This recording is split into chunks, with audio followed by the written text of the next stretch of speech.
তো একটা চোর একজন সাধুর কাছে এসেছিল, সাধু যা আশীর্বাদ করে সেটাই ফলে।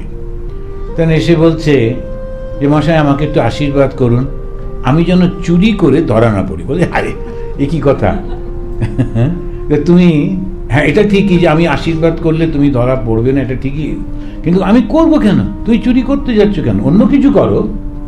তখন সে চোরটা বলল আমার এই 6 বছর বয়স থেকে 60 বছর পর্যন্ত চুরিই করেছি, চুরিটাই আমি শুধু জানি, আর তো কিছু জানি না, এখন নতুন প্রফেশন শেখার আর সময় নেই, সুতরাং ওই আর মার খাবার মতো আর বয়সও নেই, ধরা তো মাঝে মাঝে পড়ি, মারও খাই, সুতরাং ওই মারটা যাতে না খাই তুমি আমাকে আশীর্বাদ করে দাও। সাধুর বেশ মজা লাগলো, উনি বললেন তো বেশ, তো ঠিক আছে, তাহলে একটা কাজ করো, একটা কন্ট্রাক্ট থাকবে, সেটা হচ্ছে তুমি কখনো মিথ্যে কথা বলবে না। বললো আপনি ভুলে যাচ্ছেন, আমি তো চোর, আমি গিয়ে যখন রাজার কাছে বলবো যে আমি চুরি করি, এরকম কখনো হয়? বললো না, যদি তুমি আমাকে বিশ্বাস করো তাহলে তুমি কখনো মিথ্যে কথা বলবে না, এবং তাহলে তুমি ধরা পড়বে না। চোরটা একটু ক্যালকুলেট করে দেখলো যে ধরাই যদি না পড়ি তাহলে সত্যি বলতে অসুবিধে কি, বুক ফুলিয়ে বলবো চুরি করেছি, কেন ধরা তো পড়বো না, কেন সাধু আশীর্বাদ করে দিয়েছে। তারপরও বেরিয়ে আসছে, আস্তে আস্তে ভাবলো যাকে যদি ধরাই না পড়ি, ছোটো মোটো চুরি করি কেন, রাজবাড়িতে যাই, ওখানেতে 3টে বড় বড় হিরে আছে, কোনো রকম একটা যদি পেয়ে গেলাম তাহলে সারা জীবন আর চুরি করতে হবে না। তো গেছে রাজবাড়িতে, ঘুরঘুর করছে, সেই সময় দেখছি একটা লোকও ওখানে ঘোরাঘুরি করছে। প্রথমে দুজনকে দেখে একটু ভয় পেয়েছে, তারপরে বলছে তোমরা কে? তোমার বলছে আমি চোর। এই চোরটা প্রথমে ভাবছিল পালাবো, তারপরে বললো কেন পালাবো, আশীর্বাদ তো পেয়ে গেছি। বললো আমি চোর। তো বলছে আচ্ছা কি করতে এখানে এসছো? বলে আরে চোর, রাত্রির বেলায় রাজার বাড়িতে ঘোরাঘুরি করছে, মানে চুরি করতে এসছি, আর কি করতে এসছি, নেমন্তন্ন তো খেতে আসিনি। তো তারপরে ওকে জিজ্ঞেস করেছে তুমি কে? বা আমিও এরকমই তোমার মতো, তো এখানেই ঘোরাঘুরি করছি। তো বলছে শোনো, আমাদের যদি একই প্রফেশন হয় তাহলে আমরা একসঙ্গে কাজটা করতে পারি। রাজার কাছে 3টে ভালো খুব বড় বড় হিরে আছে, শুধু কোন ঘরে আছে এটা জানতে পারলে আমি ওটা নিয়ে নিতে পারবো। ও বললো অনেকগুলো দরজা পেরোতে হবে, তালা দেওয়া। বললো ওসব কোনো ব্যাপারই না, ওটা আমার কাছে, আমি এত বছর ধরে করছি তো এই প্রফেশনে আমি জানি, দরজা খুলে ফেলবো। তখন এ বললো তাহলে আমি কোন ঘরে আছি একটু আমি বলে দিতে পারবো, তালা খুলতে পারবো। এ বললো আমি তালা খুলে দেবো, কন্ডিশন যা থাকবে হাফ হাফ। এইবারে ওকে নিয়ে গেছে, দেখিয়ে দিয়েছে ওই ঘরটাতে আছে এই এরকমগুলো তালা। চোরটা ফটফট করে তালা খুলে সত্যি সত্যি আলমারির কাছে পৌঁছে গেছে, গিয়ে দেখে 3টে। এখন ওর মনে হলো এই রে, এখন একটাকে আবার ভাঙতে হবে, আর হিরে ভাঙতে গেলে সময় লাগবে, আর নষ্ট হয়ে যেতে পারে না, টুকরো টুকরো হয়ে যাবে। তখন বলে একটা কাজ করে যাক, রাজার একটা থাকুক, আমি একটা নিই আর ওকে একটা দিই পার্টনারকে, তাহলে আর একটা হিরেতে যথেষ্ট হয়ে যাবে। তো 2টো নিয়ে এলো, এসে বললো একটা রাজার কাছে রাখলাম কারণ ভাঙাভাঙি করা অনেক সমস্যা, আর থাকবে রাজার কাছে একটা থাকুক, আর তুমি একটা নাও আমি একটা। বললো ঠিক আছে, তো তোমার বাড়ি কোথায়? ও প্রথমে একটু হেসিটেট করলো, তারপরে বললো বলেই দিক, কেন ধরাতে পড়বো না। সত্যি বলে দিল। পরের দিন সকালে আরাম করে ঘুমোচ্ছে, অনেক রাত্রে ফিরেছে, ঘুমোচ্ছে, দেখতো যে রাজার সমস্ত পেয়াদারা এসে দাঁড়িয়ে আছে বাড়ির সামনে, ধরেছে ওকে। ও বললো এটা কি করে হলো? সাধু বললো সত্যি কথা বললে ধরা পড়বো না, কিন্তু ধরা পড়ে গেলাম কেন? জায়গায় আর কিছু করার নেই। রাজদরবারে নিয়ে এসছে, রাজা বসে আছে। তখন রাজা ওকে জিজ্ঞেস করছে তুমি চুরি করেছো? তখনও আর দেখছি যে আমি তো আর বলতেই হবে সত্য, নইলে আমাকে মারবে ধরবে, বলেই দিই সাধুর কথা খাটুক আর না খাটুক, আমি আমার কথাটা রেখে দিই। ও বলে আর কি হ্যাঁ করেছি। কটা হিরে চুরি করেছো? বলে আগে 2টো। একটা বার করে দিল, আর একটা কই? আমার একজন পার্টনার ছিল, কালকে রাত্রে দেখা হয়েছিল, আমি ওর নাম ঠিকানা জিজ্ঞেস করিনি, তো ওকে একটা দিয়েছি। আর একটা কোথায়? বলে রাজার আলমারিতে রেখে দিয়েছি, কেননা ভাঙবো না বলে এটা করেছি। তখন রাজা বললেন আচ্ছা বেশ। মন্ত্রীকে বললেন মন্ত্রীমশাই গিয়ে দেখুন তো এটা হিরেটা আছে কিনা।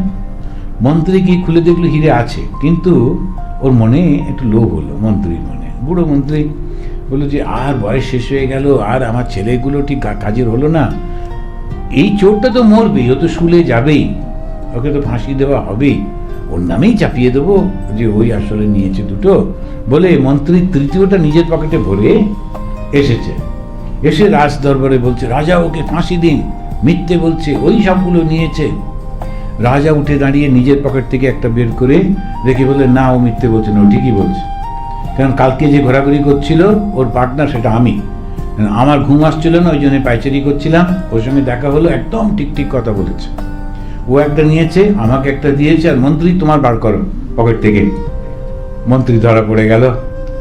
এরপরেতে তখন রাজা জিজ্ঞেস করলেন, আচ্ছা, এই যে লোকটি, ও আর কিছু জানে না, চুরি করে, কিন্তু সত্যি কথা বলেছে, আর এই মন্ত্রী এতদিন মন্ত্রী থাকা সত্ত্বেও এর লোভ কমলো না।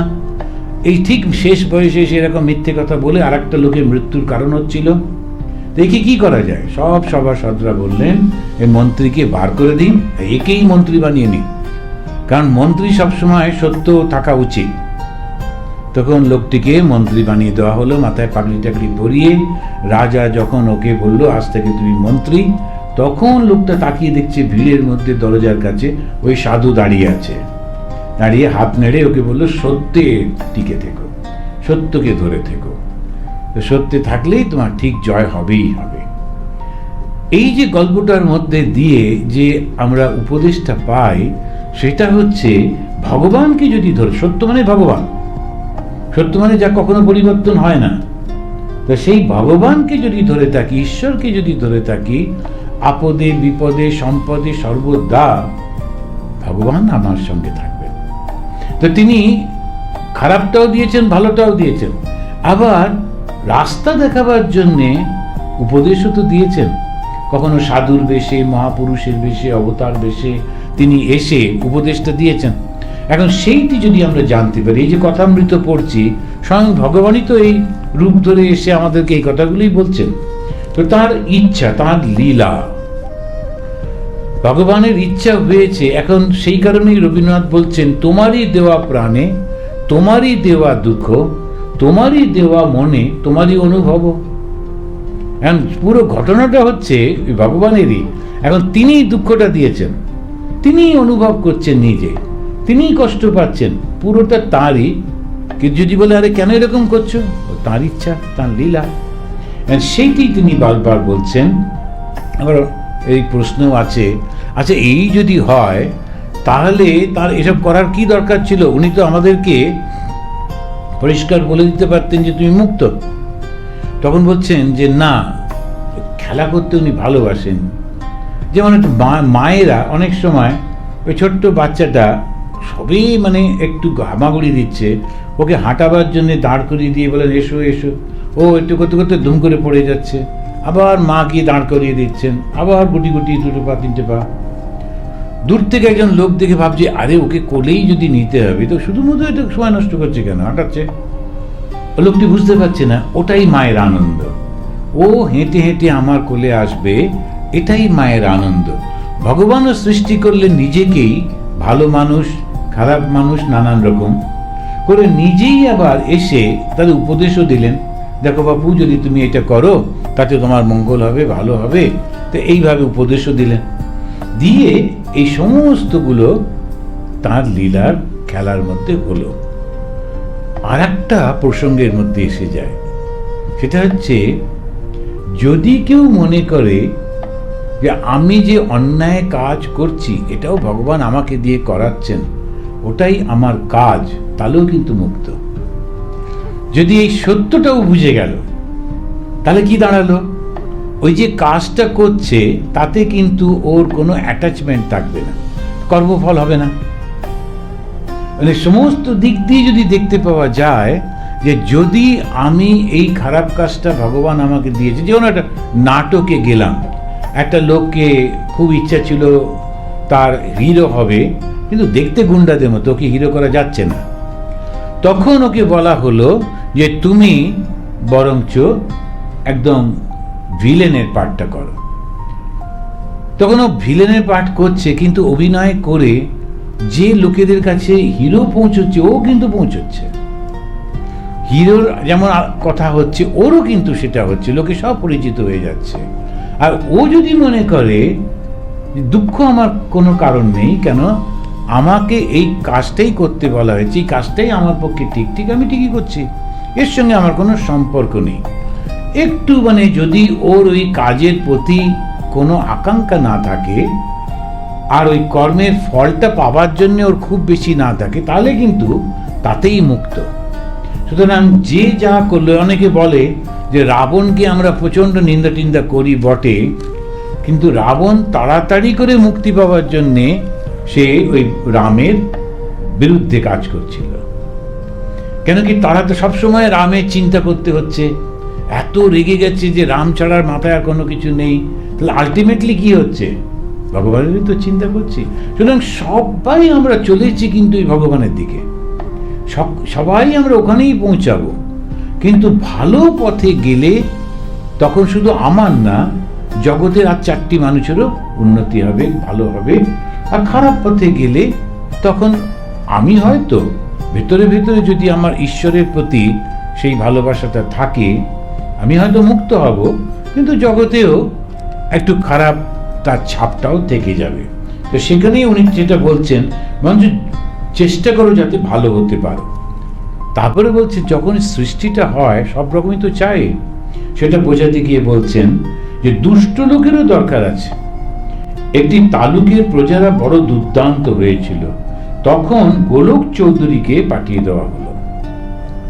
গোলক চৌধুরী তখনকার দিনে খুব বড় অ্যাডমিনিস্ট্রেটর ছিলেন, তাকে পাঠিয়ে দেওয়া হলো, জমিদার পাঠালেন।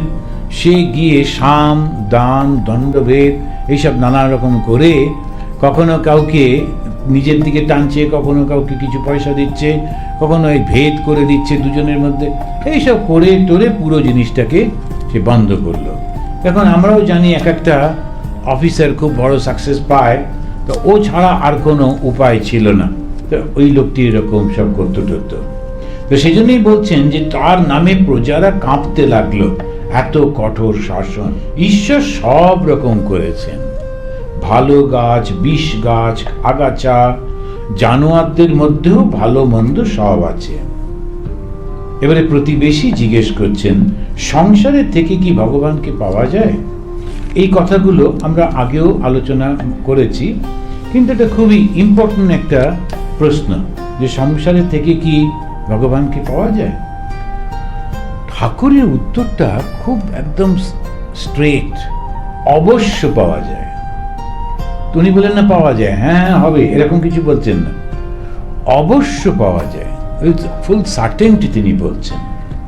তবে যা বললুম বলে আগের রেফারেন্সগুলো দিচ্ছেন, সাধু সঙ্গ আর সর্বদা প্রার্থনা করতে হয়। এই কয়েকজন বলছিলেন যারা ওই অ্যাস্ট্রোলজি নিয়ে এসব করেন টোরেন, তখন যিনি বোঝাচ্ছিলেন ও খুব সিরিয়াসলি বললো টললো। আমি বললাম আমাদের কিছু হবে না, যারা ভগবানকে ডাকে ওদের কিছু হবে না। কেন? তার একটা কারণ আছে। এখন গ্রহ নক্ষত্র তারা প্রভাব ফেলে বটে, ভালো বা মন্দ, কিন্তু যদি আপনি সবসময় ভগবানের নাম করে যাচ্ছেন, আপনিও কিন্তু একটা প্রভাব আপনার থেকে ছড়িয়ে দিচ্ছেন, এটা কাউন্টার করে যাচ্ছে। যার জন্যে ভাগবতে এবং ভগবত গীতাতে কথামৃতের পাতায় পাতায় ঈশ্বরের যদি তুমি নাম করো তার কোনো ক্ষতি হবে না, কখনো হতে পারে না, এরকম বলা হচ্ছে। শ্রী মা বললেন, আমার যারা সন্তান তাদের ক্ষতি করার সাধ্য ভগবানেরও নেই। এখন এই কথাটা কিভাবে বলছেন আমরা এরকম ভাবে একটু বোঝবার চেষ্টা করতে পারি। যেমন আমাদের প্রেসিডেন্ট অফ আমেরিকার যে প্লেনটা যায়, ওই প্লেন থেকে ওরা একটা কাউন্টার, আমরা বলতে পারি একটা রে ছাড়তে থাকে, ওয়েভ ছাড়তে থাকে। যদি কেউ কোনো জায়গা থেকে কোনো মিসাইল টার্গেট করে ওই প্লেনটাতে, ওই মিসাইলটা ওতে আঘাত করতে পারে না, কেননা ওই কাউন্টার করা রয়েছে অলরেডি। যখনই যেখান দিয়ে যাচ্ছেন ওটা প্রোটেক্ট করতে করতে যাচ্ছে। টার্গেটটা হয়েছিল ওকেই, ও হয়তো ধ্বংস হতো, কিন্তু যেহেতু ওর ভেতর থেকে আর একটা কাউন্টার আসছে, এক্স্যাক্টলি সেইভাবে যারা দিনরাত ভগবানের নাম করে চলেছেন তার ভেতর থেকে ওই কাউন্টার অ্যাকশনটা চলেই চলেছে। ফলে কোনো খারাপ কোনো কিছু তাকে টাচ করতে পারবে না, অন্যের উপর দিয়ে যাই হোক না কেন ওর হবে না। তা সেই কারণেতে সবসময় লক্ষ্য করা যায় এটা কিন্তু অদ্ভুত অদ্ভুতভাবে ঘটনাগুলো ঘটে। তো তিনি বলছেন সাধু সঙ্গ আর সর্বদা প্রার্থনা করতে হয়। তা সংসারে কি সংসারের চারপাশে যারা রয়েছেন, আত্মীয় স্বজন, বন্ধু বান্ধব, পুরো মানে সমাজটাই সব সময় তুমি আমার বাড়িতে খেতে এসো, আমাকে তোমার বাড়িতে ডাকো, আমি তোমায় গিফট দেবো, তুমি আমায় গিফট দেবে। আচ্ছা, দিয়ে একটু খুশি হয় তা না, দিলাম একটা গিফট, আবার সেটা অন্যকে বলবে কি একটা কম দামি দিয়েছে, ওই ডলার ট্রি থেকে কিনেছিল $1 দিয়ে। তো এরকম একটা কিছু কমেন্ট আপনার কানে এলো, কত খারাপ লাগবে, কি আশ্চর্য, এরকম করে। তো এই কষ্ট, দুঃখ, আনন্দ হতেই থাকে। এমনকি ছেলে মেয়েদের কাছ থেকেও অনেক সময় বাবা মারা কষ্ট পায়। এমন একটা বিহেভ করলো, যাকে কোলে পিঠে করে মানুষ করা, তার ওই বিহেভিয়ারটা বাবা মা সহ্য করতে পারেন না। অন্যদের কাছ থেকে যা হোক সহ্য করা যায়, কিন্তু ছেলে মেয়ে বুঝতে পারছে না, ও যখন কোলে পিঠে ওই মানুষ হচ্ছিল তখন তো ওর সেন্স ছিল না। ওর যখন সেন্স এলো তখন ও বাবাকে বলছে, মাকে বলছে, তুমি আমাকে এরম বলবে না, তুমি এই করবে, তখন ওইটা চলছে। তো সুতরাং বুঝতে পারা যায় না, কষ্টটা আসে। জগৎটা, সংসারটা দুঃখে মানে শেষ থাকে না, অনেক কষ্ট হয়। একটু একটু আনন্দ, বেশিটা কষ্ট। এখন কি করে বাঁচবো? এই সংসার থেকে ঈশ্বরকে অবশ্য পাওয়া যায়, কিন্তু বাঁচবো কি করে? উনি বলছেন সাধু সঙ্গ করতে। সাধু সঙ্গ মানে কি?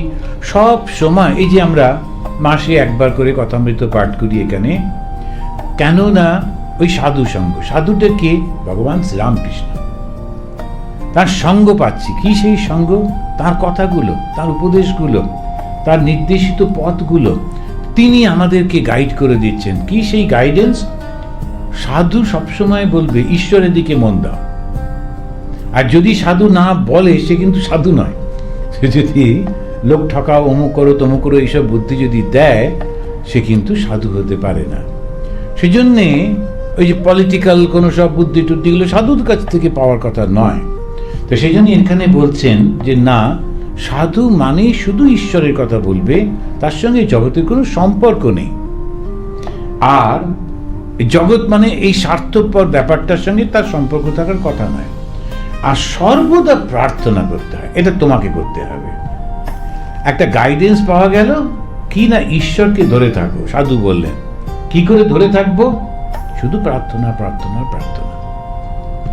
এই প্রার্থনা যখন করছি তখন আমার ভেতর থেকে ওই ভাবটা ছড়িয়ে পড়ছে যেটা অন্য কোনো দুঃখগুলোকে আমাকে স্পর্শ করতে পারবে না। তার কাছে কাঁদতে হয়। এই যে কাঁদা, আমি কখন কাঁদতে পারি? যখন আমার পরিপূর্ণ বিশ্বাস হয়েছে, নইলে কান্না করা যায় না। এখন কিছু কিছু জায়গাতে এখন একদম এই মুহূর্তে একটা আঘাত পেয়ে একটু কান্না এলো, পরে দেখবেন ওই আঘাতটাই 5 বছর পর আর কান্না আনতে পারবে না, ও তখন ভুলে যাই আমরা। এবং সেই কারণেতে মনটা সবসময় অন্যদিকে চলে যাচ্ছে। আর কান্নাটা কিসের জন্যে?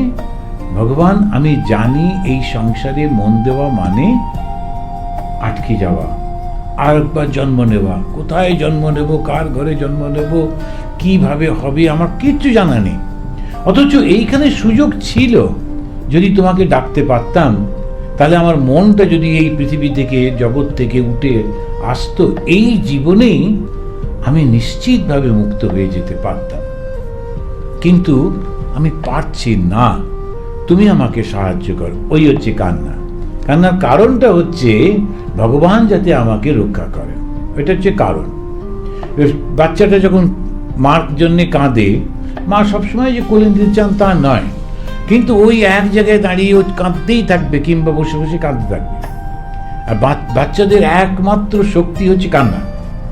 যেই এমন চিৎকার করে কাঁদবে, ওইটুকু বাচ্চার কি আওয়াজ, মা বলেন আচ্ছা জাগিয়ে যাক, ও কোলে তুলে নিলেন। এমন কান্নাটাই শক্তি। ঠিক সেইটাকে যদি আমরা অ্যাপ্লাই করতে পারি ঈশ্বরের ওপর, কিন্তু আমার যদি মনে হয় এটা একটা পাথরের মূর্তি, তাহলে আমি কি কাঁদতে পারবো? কাঁদতে পারবো না। যদি মনে হয় আমি কোথায় কাঁদছি, কার কাছে কাঁদছি, এ তো পাথরের মূর্তি, তখন আমি কিছুতে কাঁদতে পারবো না। সেই জন্যই বলা হচ্ছে, যদি কান্নাটার পেছনে আর একটা সত্য রয়েছে, সেটা কি?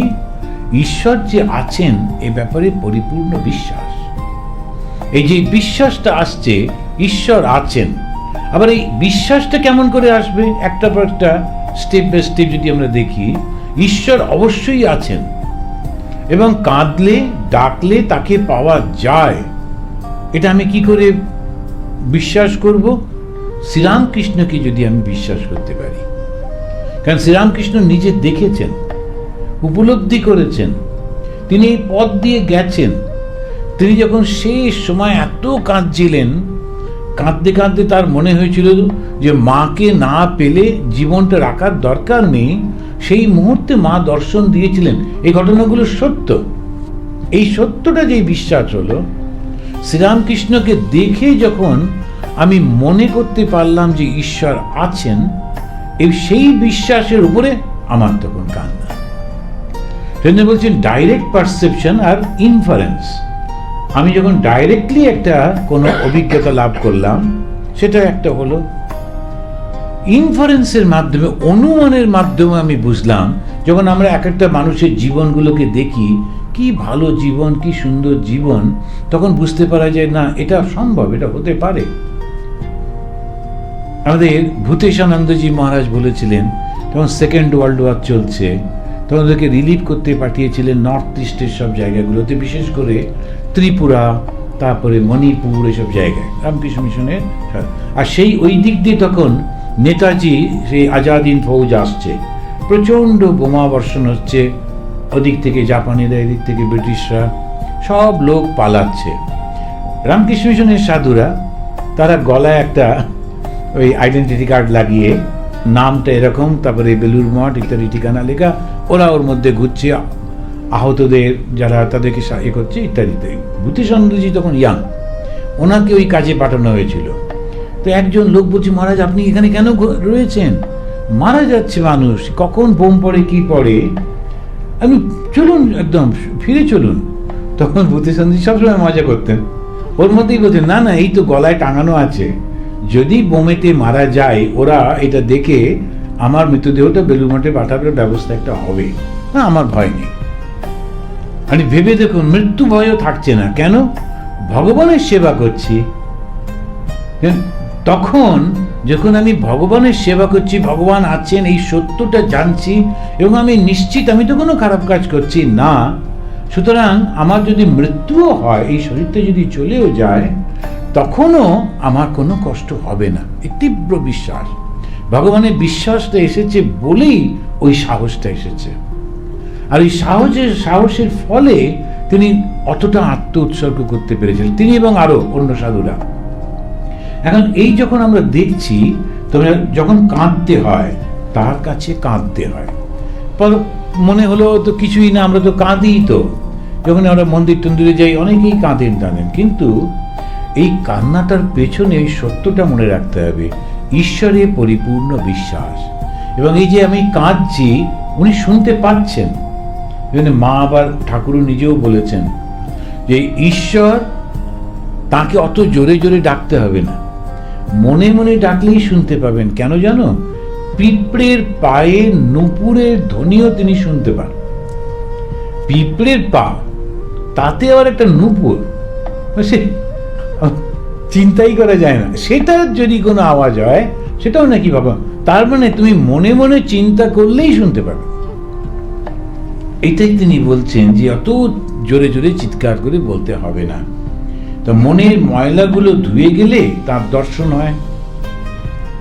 তিনি আর আমার মধ্যে কোথায় সমস্যাটা হচ্ছে, রয়েছেন তো ভেতরেই, কিন্তু আমার আয়নার উপরে আমি তো এত ব্যস্ত হয়ে রয়েছি, দেখতেই পাচ্ছি না তো।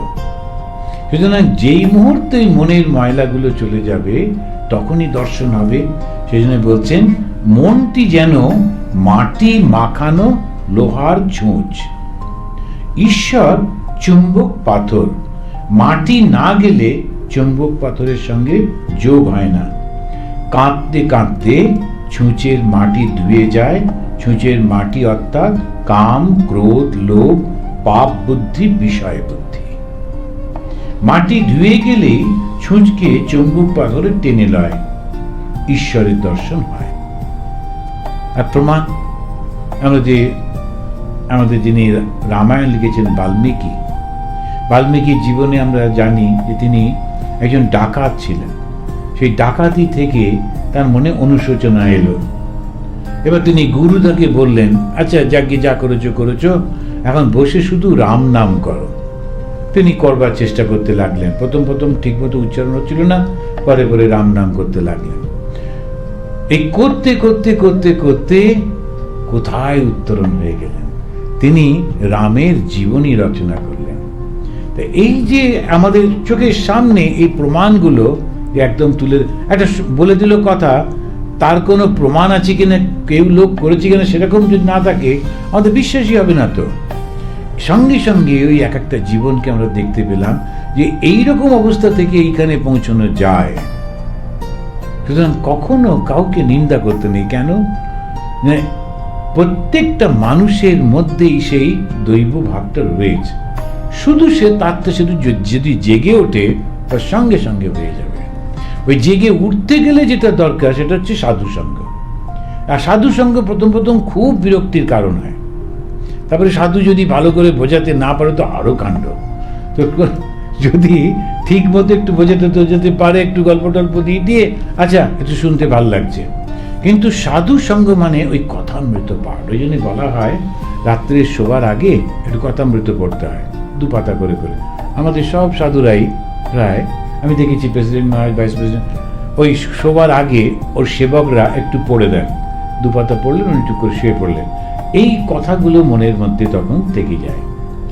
এই করতে করতে ধীরে ধীরে এই সাধু সঙ্গ সারাক্ষণ আমাদের সাবকনসিয়াস মাইন্ডের মধ্যে, ঠাকুর তো বলেছেন ঈশ্বর তো আছেন, কিসের চিন্তা, ঠিক হয়ে যাবে ঠিক হয়ে যাবে, এই করতে করতে বিষয় বুদ্ধিগুলো চলে যেতে থাকে। আর বিষয় বুদ্ধি যখন চলে যায় তখন মনটা এমন পরিষ্কার হয়ে যায়, ওর মধ্যে সেই আত্মা কিংবা ঈশ্বরের প্রতিফলন হয়।